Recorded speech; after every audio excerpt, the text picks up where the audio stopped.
বীর চট্টলা টিভি। আসসালামু আলাইকুম। বীর চট্টলা টিভি থেকে আমন্ত্রণ জানাচ্ছি। আমি তানিশা সুলতানা আফিফা। ওসমানী আন্তর্জাতিক বিমানবন্দর সিলেট হতে ২ কেজি স্বর্ণ আটক। অদ্য ২৫/৪/২০২৫ ইংরেজি তারিখ সকাল ১০ ঘটিকা হতে ২০ ঘটিকা পর্যন্ত দুবাই থেকে আগত বিমান বাংলাদেশ এয়ারলাইন্সের ফ্লাইট নং বিজি ২৪৮ এ গোপন তথ্যের ভিত্তিতে কাস্টমস এপিবিএন সিলেটের অধিনায়ক অতিরিক্ত ডিআইজি জনাব এআরএম আলিফ মহোদয়ের নির্দেশনায় এবং গোয়েন্দা সংস্থার যৌথ অভিযানে জৈনিক আলিম উদ্দিন ঠিকানা গোহরা গোয়াইনঘাট সিলেটের নিকট হতে তার শরীরের বিশেষ কায়দায় লুকায়িত হালকা পলিথিন দ্বারা আবৃত অবস্থায় পরিধেয় কাপড় ট্রাউজার আন্ডারগার্মেন্টস এ লিকুইড স্বর্ণ পাওয়া যায়। পরবর্তীতে সিভিল এভিয়েশনের বডি স্ক্যানার মেশিন স্ক্যান করে উল্লেখিত কাপড় সমূহে স্বর্ণের উপস্থিতি নিশ্চিত করা হয়।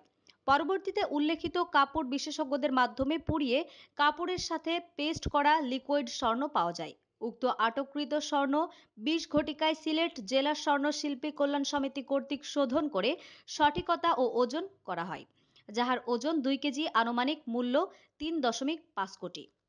আমাদের আরও আপডেট খবর পেতে চোখ রাখুন বীর চট্টলা টিভিতে। ফেসবুকে ফলো, ইউটিউবে সাবস্ক্রাইব করুন।